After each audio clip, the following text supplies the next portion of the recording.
Happy Friday, everyone, and welcome to an early edition of Richard Skipper Celebrates. Who or what are you celebrating today? That promo that you just saw is for my upcoming show, which is 2 weeks from tonight, and I hope if you're available in New York that you can come to the show. If you're not there, I hope that you'll raise a glass and celebrate wherever you are. That show has basically, I've been doing a lot of soul searching for the last few months, actually.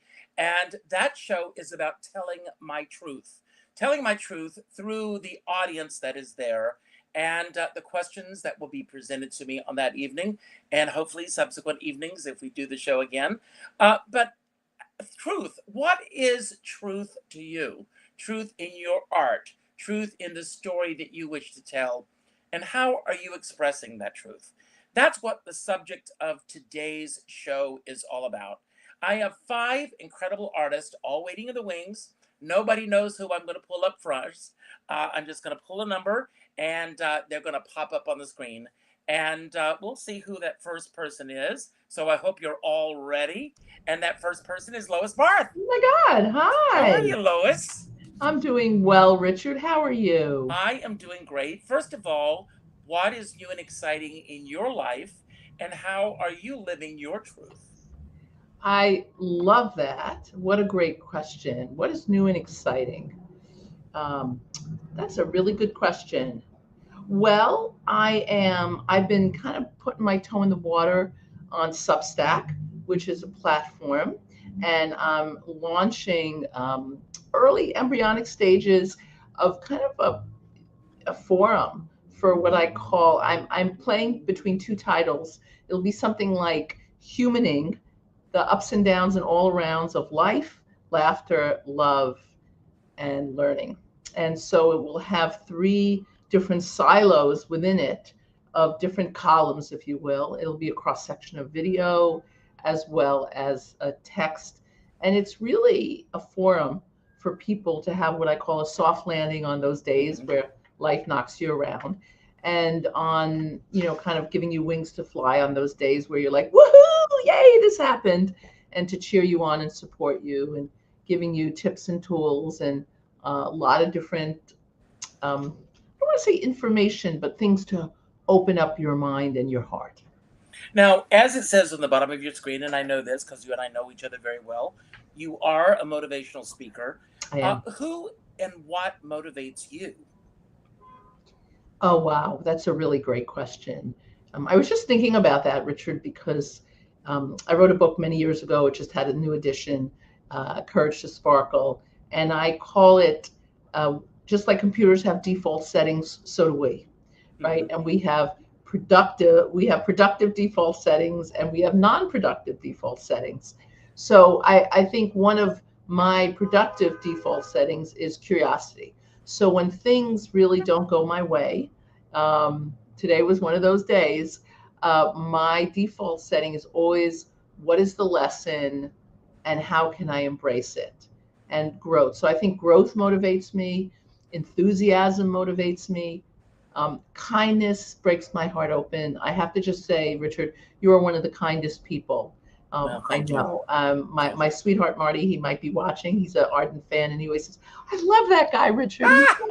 He's Well, so tell him I love kind. him right back. He's so cool." So I would say growth, enthusiasm, what's possible, and support people in their growth, in growing, and stepping into being the most authentic, aligned version of themselves. And truth is what I call myself often a transformational truth teller.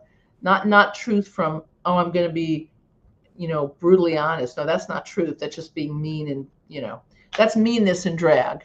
But just beautifully honest, like kindness and truth, that they are good dance partners in the disco world of life. So I love that. I have pulled some questions today please. based on my readings of the week, and I'm going to ask you a question, and then you're going to help me bring on our next guest. Yes. And the question is, in what areas of your life would you benefit from setting clear boundaries? Oh, that is a great question. Well, I have a Loisism for that. Okay. There's opportunities, insights, and solutions, which is, it is so much easier to set boundaries than reset them. And often we put up walls when we haven't set boundaries. So if you find yourself putting up a wall with a human being, it's probably because you haven't set a boundary. That's my thought. So that is a really good question. I have to say, I think my life's work, I have really good boundaries with people and my clients. I think the biggest boundaries is with myself. And I go to bed too late because I stream. I'm obsessed with the series Younger. I think it's brilliant. Okay. So I would say parameters with myself around this isn't going to serve you. And also when negative thoughts come up, to just have boundaries and go, I'm not willing, is this going to serve me to believe this? And if not, the answer is almost always no. What belief would help serve me? So I would say the biggest boundaries, you've asked somebody who teaches and coaches people on how to set boundaries. So well, I love what you just said, and we're going to bring our next guest Yeah. on. But I love the fact that you said it's better to set boundaries than to reset boundaries. That's much something easier. I'm going to write that down. I'm going to remember that. So, Lois, we have 4 people waiting in the wings, and Yes. you're going to decide who comes on next. Wow. Pick a number 1 through 4.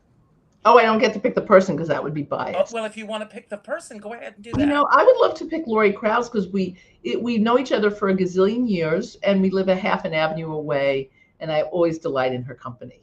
So, well, before I bring her on, let's get everyone else a chance to get to know Laurie Krauz. Here she is. You've got to give a little and take We the people. a little and let your poor heart break a little. That's the story of that is the glory of love.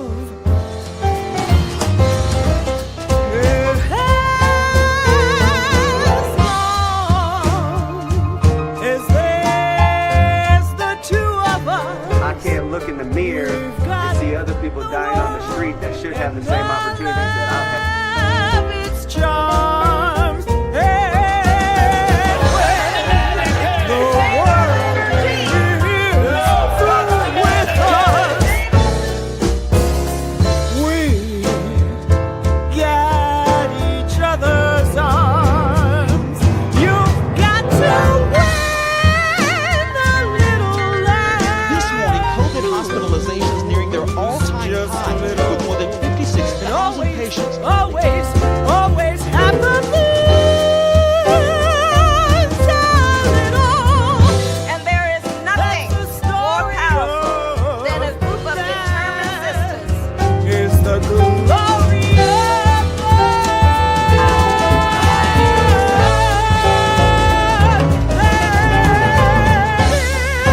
the story and the glory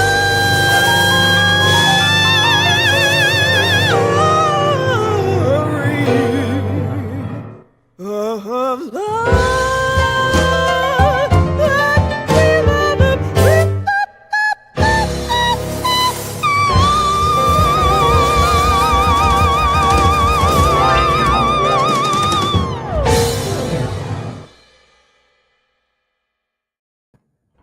Hello, Laurie. Welcome to the show. And I've got a question I'm going to start with you. Uh-huh. And is there a truth about your identity, history, or journey that you once avoided but now embrace in your art?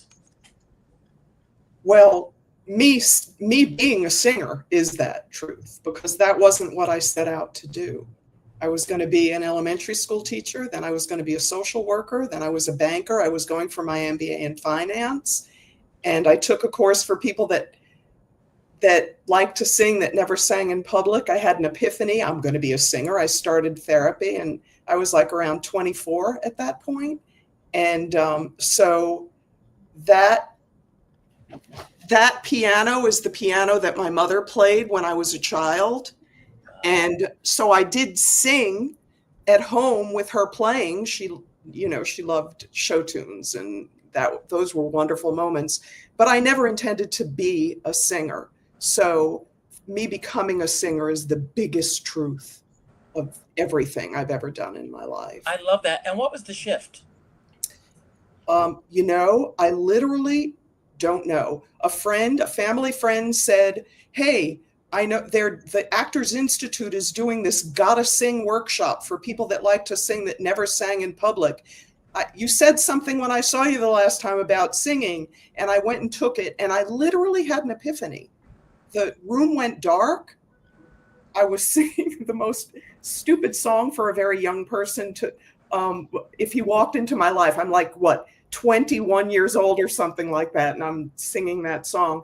But the room went dark. I went somewhere that felt safer to me than it was very surreal and profound. And I remember being on the subway on my way home. I was starting at the bank that Monday, and I thought, I'm going to be a singer. I mean, I quit my MBA program. I quit the bank about a year later. And yeah. But you have a very distinct style. When people hear your voice, they know it's Laurie Krauz. You don't sound like anyone else, and no one else sounds like you. And I love that about you. How did you find that voice? I studied with a lot of people, and then about 34 years ago, I started working with Daryl Kojak, and we spent an enormous amount of time in rehearsals just playing, experimenting, and I felt very safe with him, and I just let myself go. I don't know where I'm going. A little secret about me when I sing, I don't have a story set. I know it's everything we're told not to do, but this works for me. If it works, it works. I hear the music start, and if I can just allow, it takes me somewhere, and that's where the story is that night. So it's terrifying, but thrilling. You've been working with Daryl Kojak for how many years now? 34. If his wife were here, I would say, Kate, how long are you married? Because I started working with Daryl 6 months before they got married. So wow. She so always do you think that you're the catalyst? That I'm the catalyst of them getting married? Them getting married. Well, they had been together for a while. Yeah.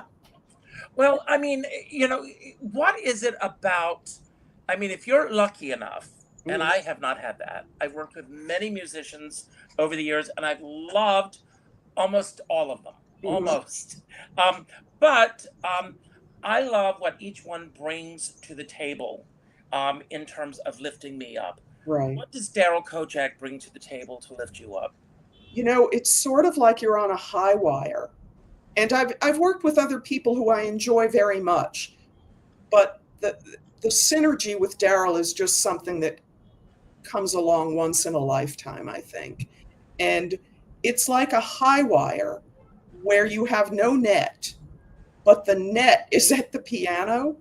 And so I feel so safe experimenting and trying things because I know I'm always supported, and I know I'm never judged. He's a very, very, very kind person.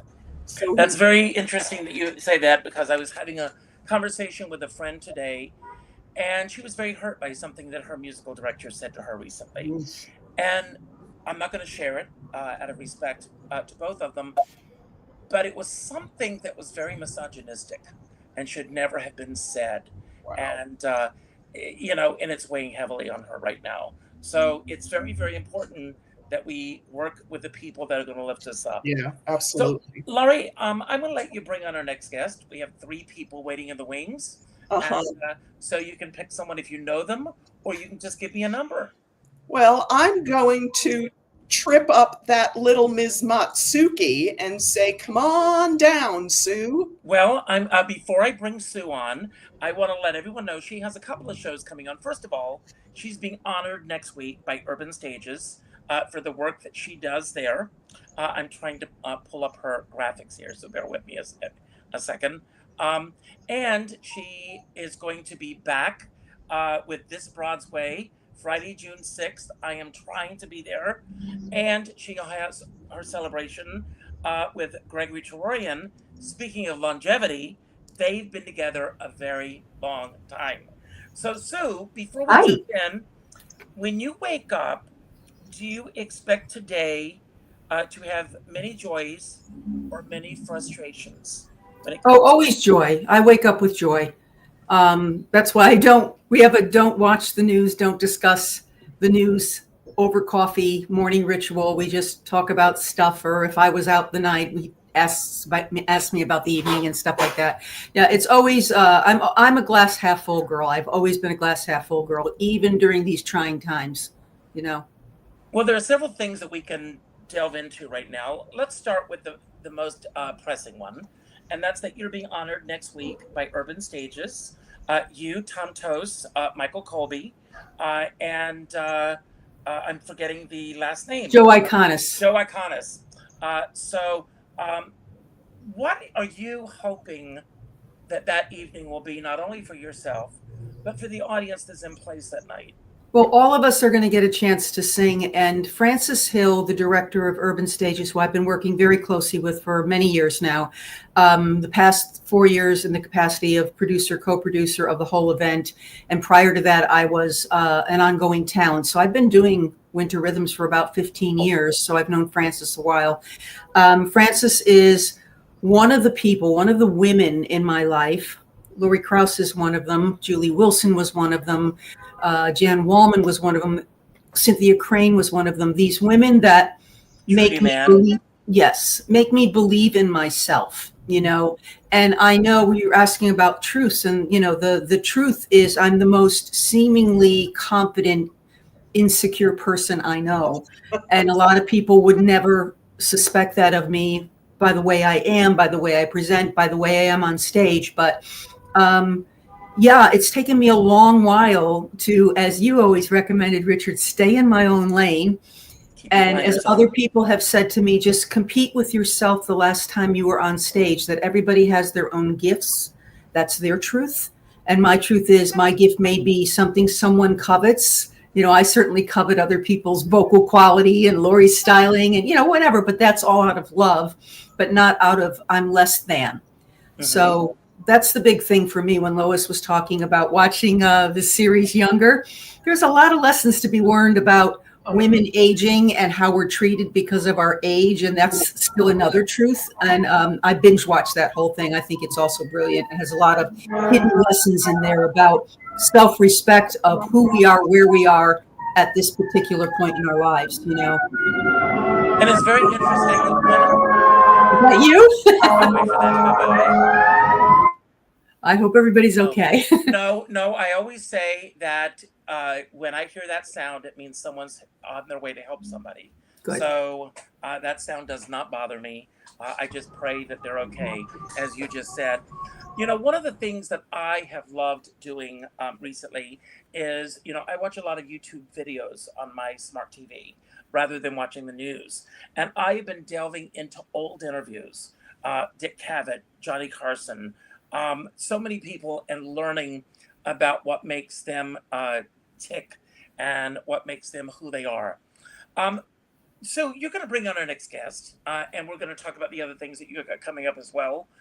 But you can either pick a number, or if you know one of our guests, you can call them by name. Well, I don't know either of them personally, so what are the two numbers left? 1 and 2.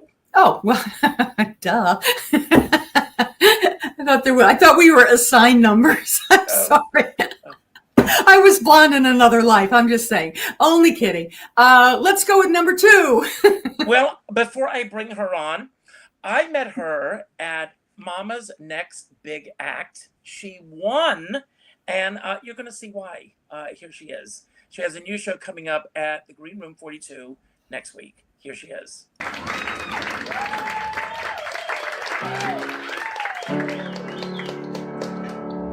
I'm not like the other girls in the show. I'm something of a sore thumb. And starting to think that I'm different. And I suspect I know how come. My complexion stands out, and my voice stands out.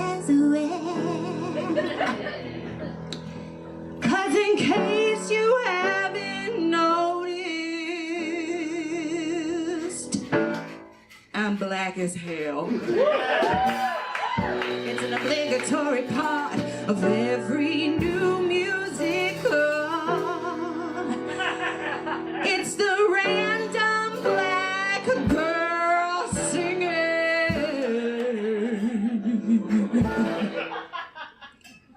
the soul.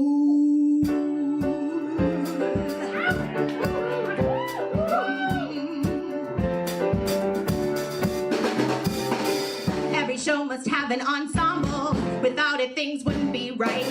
And every crowd needs at least one person who doesn't happen to be white. And that person's usually me. Seems like I'm just filling a quota. Cause anytime I ever have lines, they're yes sir, and no sir. To the plot, I play no significant role. I'm just a random black girl singing the soul. So I conduct with my hands, and I'll squinch up my eyes, and then I'll open up my mouth unbelievably wide.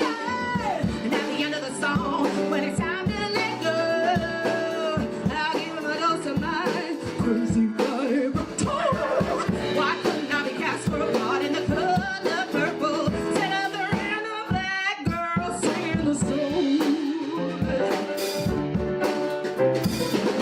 My former agent gave me advice. These words I'll never forget. He said, don't think you'll ever get cast as Eponine or Cassette. But I guess things could always be worse when it comes to my Broadway station. At least I'm not cursed enough to have been born fat. And that's fucking okay. And also the random black girl singing the soul.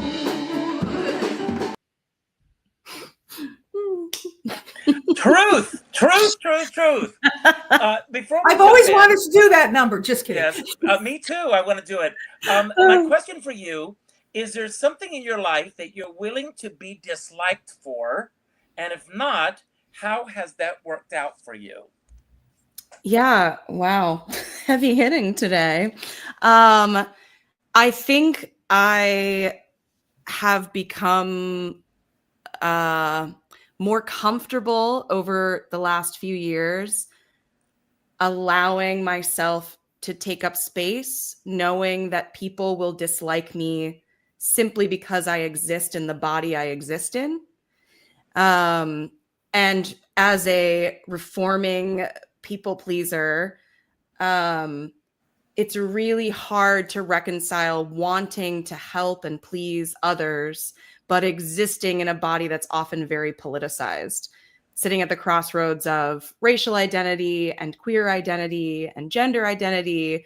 I think I'm just sort of growing comfortable with being okay liking myself and being okay with those people who don't like me showing themselves to the door. Well, the question that I always ask is, who are those people? Yeah. I'm reading a great book right now called Let Them by Mel Robbins. Mm-hmm. And Mel Robbins talks about this, the fact that, right after the Super Bowl, a very dear friend of several of us here posted on Facebook that she hated the halftime show. And several people accused her of being racist because of her writing that. And I said, well, who are they? Do you know any of those people by name? Because the people who know you know your heart, they know your soul, and they know that that's not who you are. And I think that one of the reasons why I left social media, everyone, is that I find that there are so many people out there who want to define who we are, who have the slightest clue as to who we are. And until you walk in your shoes, in your truth, which I love, who are these people? Most of them are bots. They're not even real people.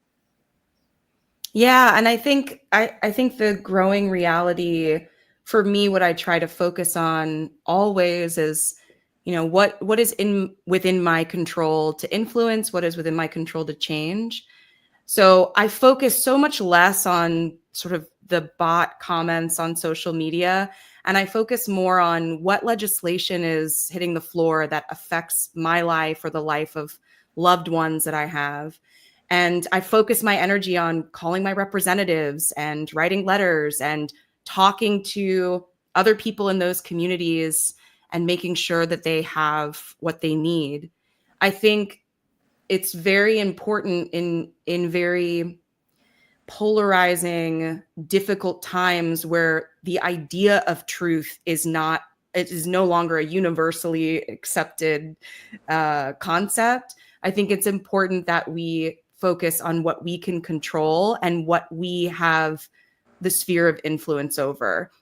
Not to change anyone's mind, but that simply existing, simply taking up space in a room, opening your mouth to sing, sharing your unique perspective is the antidote to some of the sweeping generalizations that we find ourselves in. So that's sort of been my guidepost, especially this last, it feels like 10 years, but this last however many months, it has really been, when I find myself in that spiral of, oh my gosh, who are these people writing this legislation or speaking in this way about one group of people, I go to my phone, I pick up my 5 calls app, and I scroll through the list of policies, and I go, okay, I'm going to call my representatives about, not cutting free lunch for kids in schools today. And the first time I did it, I thought, what is this going to do?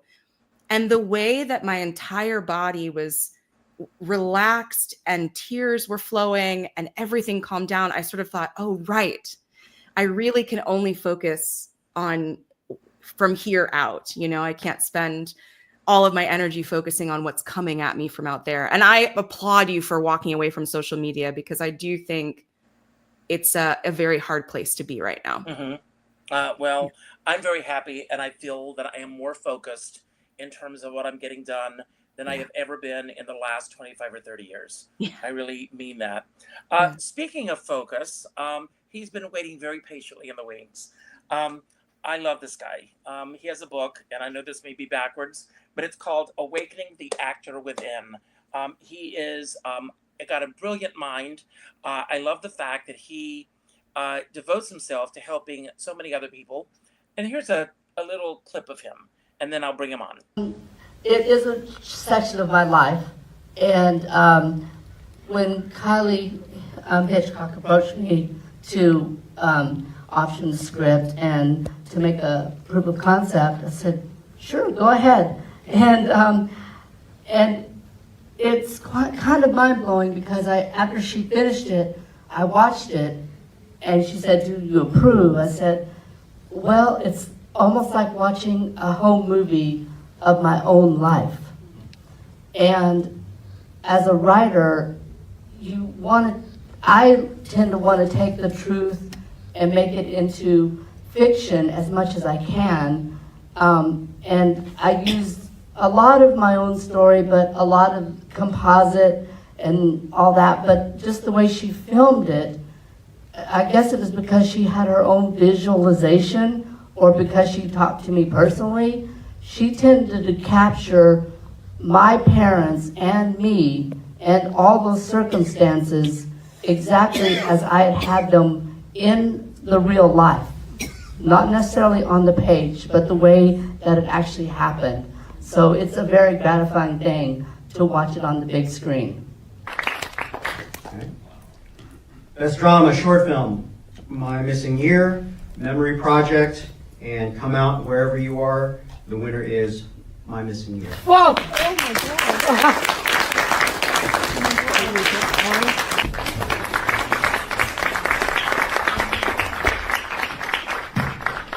Hello, I'm the writer of My Missing Year, and I'd like to thank my family. I'd like to thank Kylie. I'd like to thank Fernando. I'd like to thank Chuck, and I'd like to thank everyone here who saw this and supporting this movie. And here's Kylie, the director.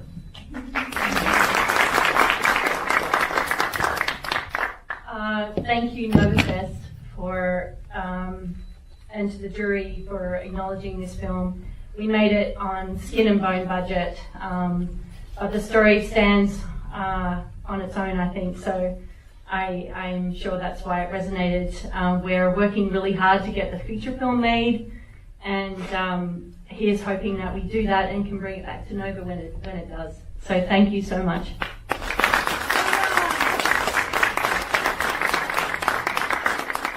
And a shameless plug, where did you two meet as writer, director? We met right here at Nova.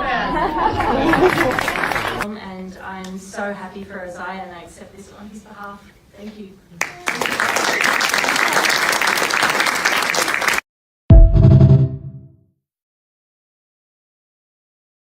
Thank God for independent films.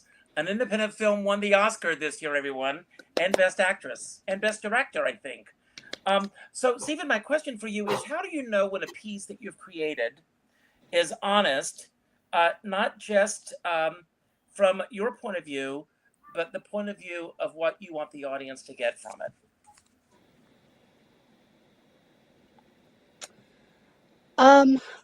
I think that it has to do with telling something in a simple and universal way and not sugarcoating it and not putting any qualifiers on it, and not trying to preach to people or change them.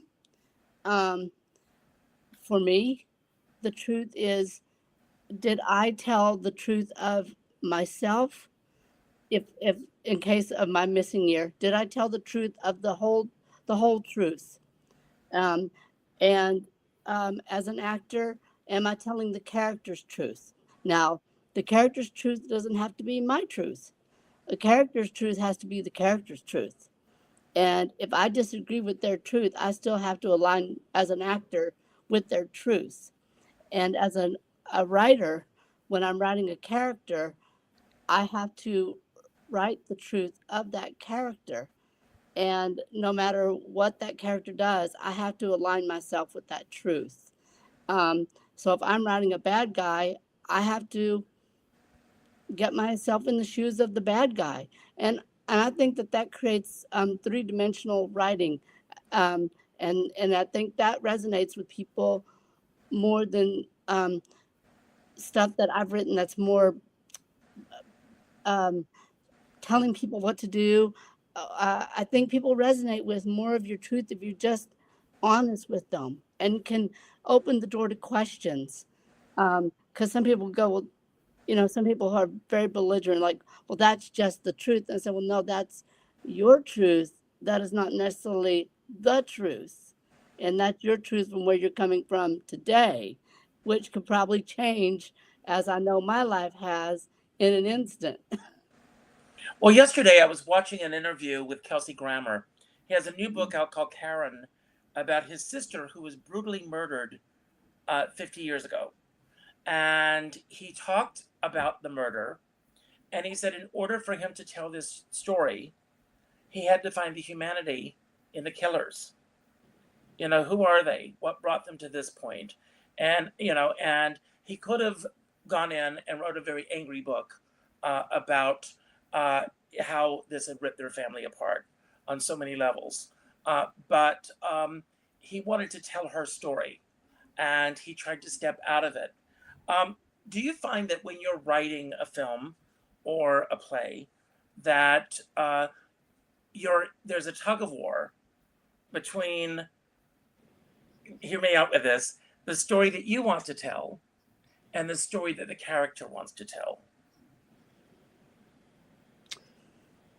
Sometimes I'll get, as a comedian, I'll get a joke line going that I think is really, really nifty, really terrific. And it's, and part of me is like, it's just got to be in there. I got to tell that joke or that plot line or that character's got to do that. And that can be a tug of war because sometimes that doesn't serve the story. And they have an expression out here in Hollywood where you kill your darlings. And sometimes for the sake of art, you have to do that. But I will put a qualifier on there that it has to be the author that does those changes, and it can't be an outside person with a sledgehammer telling you what your darlings are and what to cut. And being a very sensitive writer, Like I tend to think of myself in the same, I would not say that I am, but in the same sensitivity as Tennessee Williams of Truman Capote, is you're very sensitive to other people's opinions, especially being an artist. And we earlier in the discussion, we talked about boundaries. And I think of being an artist, it's very hard to have boundaries and it's hard to say no because we are sensitive. But that tug of war, I think it softens when I let the character and I let the story be the story as opposed to it being about me. That's great. Well, thank you for that. I want to go around with each of you, and I've got a few more questions, and it's all based on the theme today of truth. And Lois, I'm going to come back to you. Do you feel pressure internally or externally to present a polished, marketable version of the story that you want to tell? And how do you navigate that? You're muted. Yes. I live across the street from the noisiest, biggest hospital in all of New York City. So I didn't want another siren moment. Yeah, it's a great question. Yeah, and I feel that pressure. And I actually want to circle back to a question that you asked me earlier, Richard, about boundaries. And I think I play the safe route. And you all, Sparkle Sisters and Bling Bling Brothers, have elevated me to be more honest. And I think the boundaries is whitewashing anti-Semitism. I have zero tolerance. And I call people out. But what I do is I do it from a place of honesty and kindness. And I do it with clarity and like my goal. And if I feel like I'm triggered, I will breathe and not. But I think it's really important. And you all have inspired me around, kind of, I don't want to say breaking the facade, but being willing to, and that is a boundary setting. I am absolutely straight on. And I also love what you said about the 5 calls, like how can I be in the solution? Mm-hmm. I'm a motivational speaker, right? So people are coming to me for motivation. That being said, so it's kind of an occupational hazard. That being said, I find that people fall in love with themselves and with each other and with me when I'm willing to be vulnerable. And because we see each other's humanity and we go, thank you. And so I have to, I too am a recovering good girl and people pleaser. And so I have to remind myself, Lois, what are you committed to? And I often say, I love wordsmithing. That's kind of my art, is there's 2 kinds of TMIs. There's too much information and oversharing. And then there's touched, moved, and inspired. So I work really diligent with myself. I also have a 3 rule. Can I share it real briefly? Yes, absolutely. What belongs in my journal, what belongs on stage, and what belongs with my therapist. And I have to distill that because I think there's way too much TMI in inappropriate ways. So yeah, I am constantly up against that. And I'm a naturally hopeless optimist and hopeful romantic, but I have to constantly saying, Lois, what are you committed to? And when I go the truth route or the, hey, things aren't as great as they look, and here's what I'm up against, and this is what I'm learning, people are always grateful, like always. People are like, thank you. I feel the same way. So I think we live in such important times with disinformation, Facebook fabulous lives, that as artists, we have an obligation to say appropriately, this is what's really going on, because now we create a bridge versus a wedge. So thank you. Thank you for that. Thank you. I love that. Laurie, have you ever been afraid to share something true in your work? And what held you back? And what helped you move forward? Okay, so first of all, let me just say that, because I forgot to mention before, and you know me, Richard, being a team player is very important. Yes. On June 3rd, Goldie DeVoe's Sneak Peek, which is a wonderful series, is featuring women of jazz. I'm going to participate. Mary Foster Conklin, Kendra Shank and Kelly Wolford's going to come Wow. to the booth and sing some. So please, join us. Anyway, so say If that you can again. send me the information for that, I can make sure that it's on the YouTube channel. Oh, great. Okay, Yeah. thank you. So what now you need to ask me that question again. The question is, have you ever been afraid to I'm share older than the something- Pope, for crying out loud. Go on. We all are. No. Have you ever been afraid to share something true in your work? What held you back and what moved you forward? There's stories that do come up when I'm singing, and actually there are songs that I do that were, even though I say I just allow and it comes, the same stories come over and over again. And some of them have to do with relationships that I had years and years ago. I can't tell that story. It wouldn't be okay for the person who was involved. And so my closest friends know the story, and I feel truly in the moment like I'm telling the story, and if he were there, he would know it was about him. And so I'm not holding back. I'm just being honorable, because sometimes it's not okay to tell somebody else's story. And there, and I won't do that. Well, good for you. Sue Matsuki, and I want to mention another show that she's doing. She's going to be at Don't Tell Mama on the 6th in This Broadway, which I saw when it first premiered, and I'm hoping to be there on the 6th to celebrate again. Sue, can you recall a moment when you witnessed truth on stage or screen, and it changed the way that you look at your own art?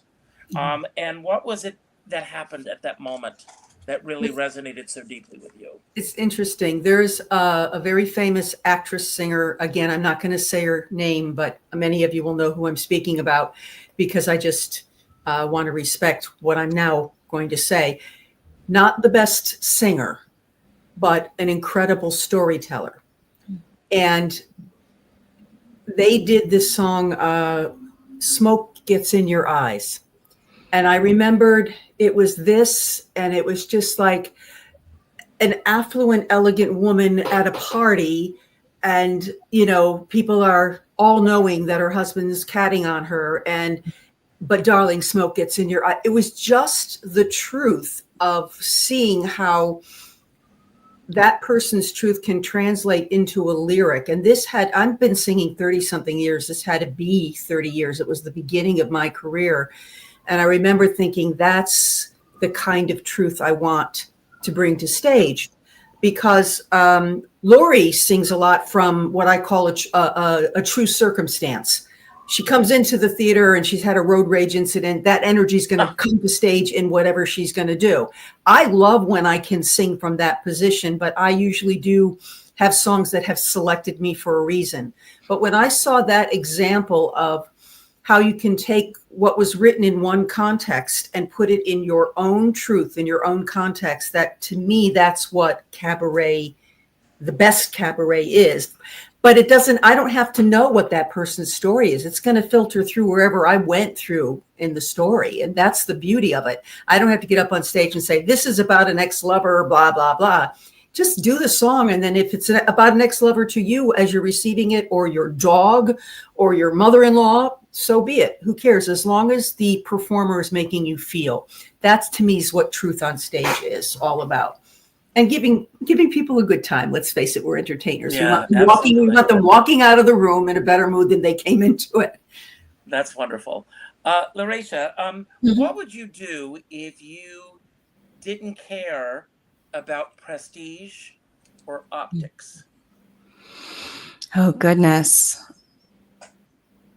It's interesting. I think of prestige and optics as two very different things. I think of prestige as access to opportunities. So for me, I'm all about access. I think if there's a way to continue building access for people whose voices aren't heard as commonly in the world of cabaret, in the world of theater, in the mediums that I work in, I'm all about it. And if it brings you some prestige along the way, great.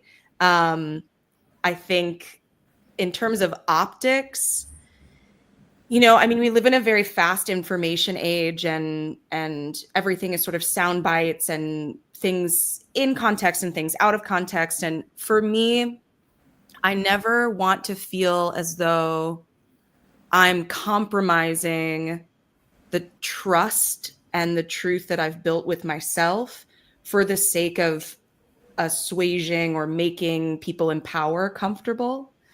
I think when I'm dealing with peers or friends or family, it's a slightly different dynamic. But when it comes to, I mean, some of the people that I love as truth tellers, like Maya Angelou and Nina Simone and Billie Holiday, I think that they found ways in which to live so boldly in the truth and realness of their convictions, especially when they were in prestigious moments where they were in front of people of power. And so I feel like as artists, that's the most powerful thing we can do, is utilize our art and our voices, again, not to preach or beat someone over the head, but to simply say, this is this truth. This is how this exists in the world. So to me, I think just growing more comfortable with, what really aligns with my core values as a person. And I really like the idea, and you reminded me, Lois, of Resmaa Menakem's My Grandmother's Hands. The idea of utilizing meditation and exercises to become comfortable in the discomfort, to recognize the discomfort and learn how to move through it and not sort of blast it, onto people unsuspecting, but to learn how to transmute and alchemize all of those ugly truths that we face, but bring beauty in a way that again, I just think could change the atmosphere of the room. And I mean, Sue, I have the same feeling. I want people to leave feeling lighter than they came in, and maybe a little bit more cracked open. Maybe they came in with a wall instead of a boundary, and maybe now they're thinking, wow, there's a little bit of pliability here. So I feel like if you remove the prestige, if you remove, how is this going to look to other people, I feel like we would get to the heart of a lot of our shared problems faster, through. Oh, you muted yourself. Through that vulnerability, we would get to the heart of the matter faster if we weren't so concerned about how it looks on the outside. Amen. Richard started with the question to Lois about perfection, and it's interesting. There's beauty in imperfection and authenticity and just being who you are, and that's kind of what this full circles to me as, Yeah, it's great, and thank you for adding that in. So, Stephen, what single habit, if implemented constantly for the rest of your time, would transform the world in a different way?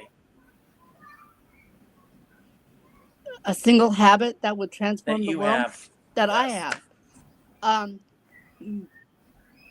To write every day. What was that? To write every day. Every day. Not when you're in the mood, not when you got to share because someone cut you off in traffic, but write every day. I practice what Julia Cameron, who wrote The Artist's Way, I practice morning pages. I do them every day. I do them every morning. Me too. I've been doing them since 1994, when I first picked up the book, working at Tower Records, having no idea how I was going to get out of there and onto the silver screen. And I've written them every day for all those years. And I also write something that I do called an I remember, which is in my book, which you just start with the sentence I remember and you write a page of that every day. And that actually digs up your own personal memories, so they're not actually stored away. And as an artist, you actually have access to them and you can use them as opposed to letting them use you. So I would say writing is the habit that I have that would transform the world. I love that. So we're going to have a little fun here. This is a very quick round table, round robin, basically. And I just got this box of cards, and it's called The Life You Want by Oprah Winfrey. Do you know about this, Lois? And she said, begin by asking the right questions. And we're going to end with me asking the right questions. I'm going to pull these cards randomly. I have no idea what I'm pulling. And I'll start with you, Lois. How can you find your way back to the present moment? Or have you been away from the present moment? Ooh. Oh my God, Richard, you are like the high priest of thought-provoking juicy. That was Oprah Winfrey, not me. I know, but you seem to just draw them out. Can you say that question again? Yeah. How can you find your way back to the present moment? And then she's got something on the back, and I'll read that as well.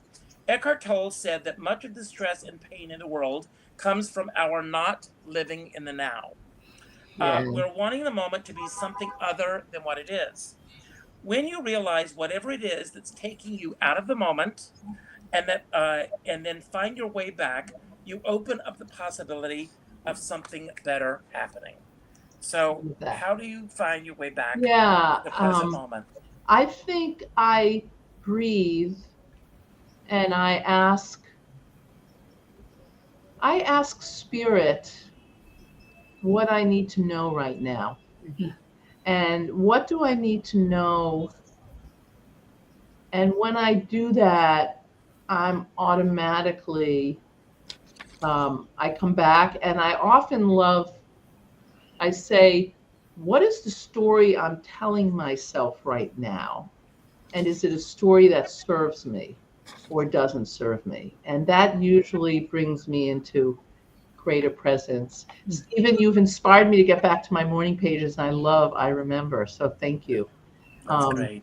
It breaks down the inner censor. Morning pages are transformative. But yeah, like, what do I need to know, and how does it serve me, and how doesn't it serve me? So perfect.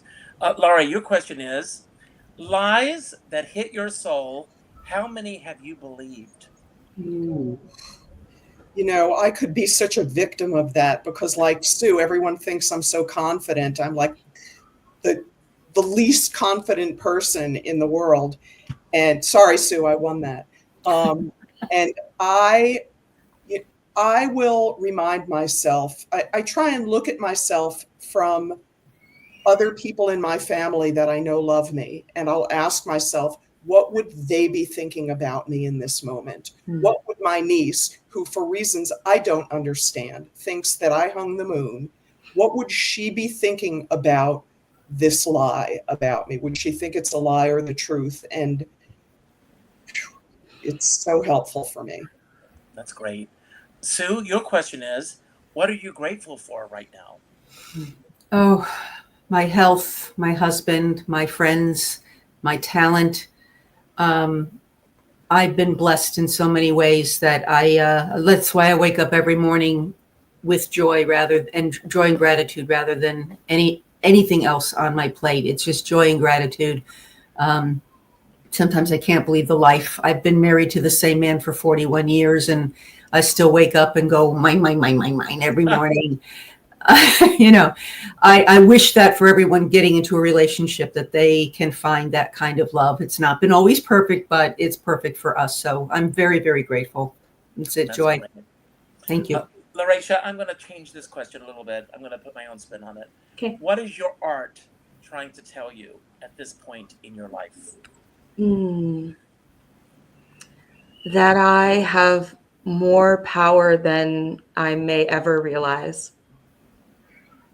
Perfect answer. Wow. And Stephen, what would it take to feel truly rested right now? A nap! No, I'm just kidding. Sorry.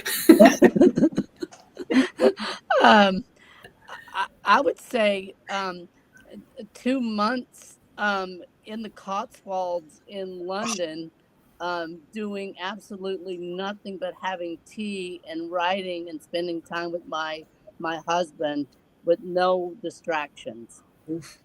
That sounds great. Sounds like a plan, yeah. Well, I want to thank you all for being here and all of you for living your truth. I'm going to give each of you a chance to have your final word today. It could be about anything that we spoke about that you want to build upon, anything that we didn't talk about that you wish that we had, or just any message that you want to leave everyone with. And I want to go back to something that LaRaisha said earlier. And this is a lesson, as many I got from her, from Carol Channing. And Carol Channing, when she was doing Gentlemen Prefer Blondes on Broadway, she was the toast of Broadway. She was on the cover of Time magazine.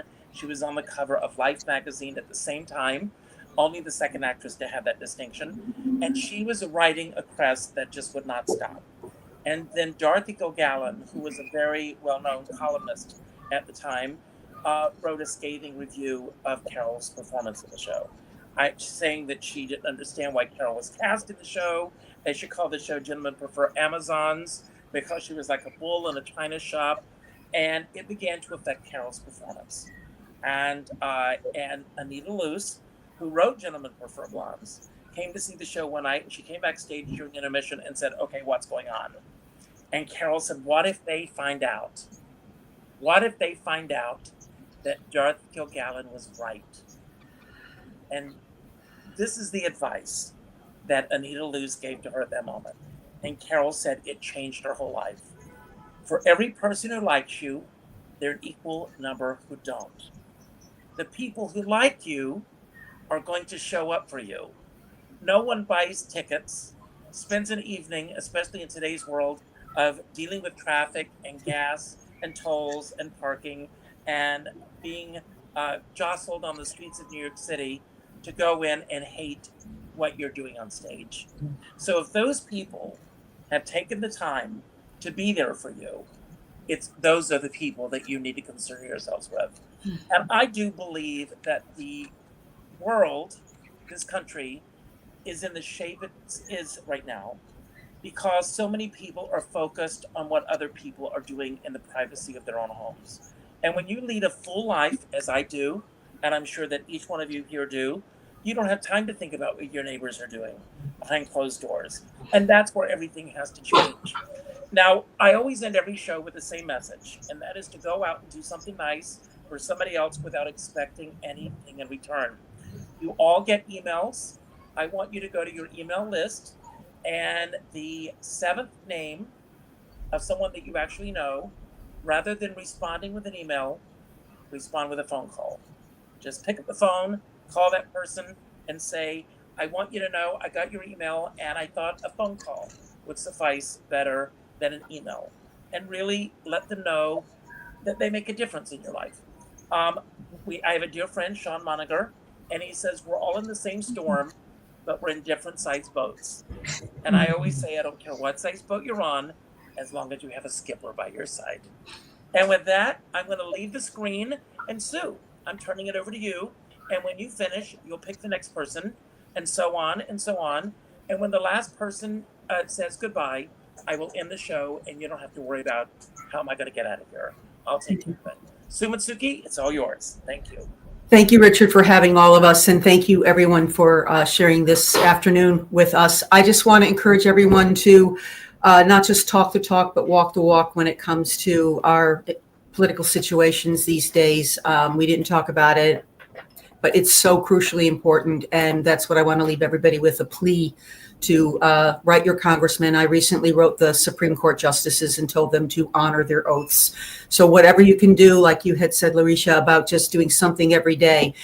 With that said, I'd like to turn it over to Stephen. Hi, everybody. Thank you for participating. And Richard, thank you so much for letting us tell our truths about art. My message would be, remember that you're the hero of your own life. Keep your movie focused on you, and do not give a rat's ass about what everyone else is doing, especially, as Richard said, the haters, because you'll never meet them. I turn it over to Lois. Oh, well, oh my God, I love the themes that are happening. So I have Loisisms that stand for lessons, opportunities, insights, and solutions. And don't say that. I try to say that 3 times fast. And one of mine, because I definitely struggle with compare and despair, is I say, I stay in the Lois lane because it's the quickest way to a super life. And it's so important in these days to really stay in our own lane. I love the messaging about also staying in the solution, but just keep focusing on what's important to you and what is meaningful to you and what is fulfillment. And you will have a winning life that really means something to you. And with that, I'm going to pass it on to Laurie. And it was such a pleasure to be around all of you wonderful truth tellers. Nice to see you, Lois, who lives a half a block or something from me. So Richard, thank you so much. And I have to say, I was crying when you showed that video at the beginning, because my truth is in that video. And that was my godson who did the video. I told him things that mattered to me then, but of everything I have ever done in my life, putting together that video at that time is something that I'm most proud of.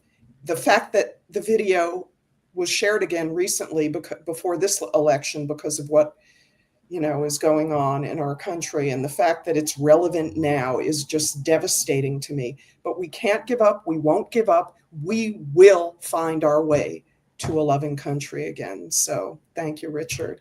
LaRaisha, you're fabulous. I'm handing it over to you.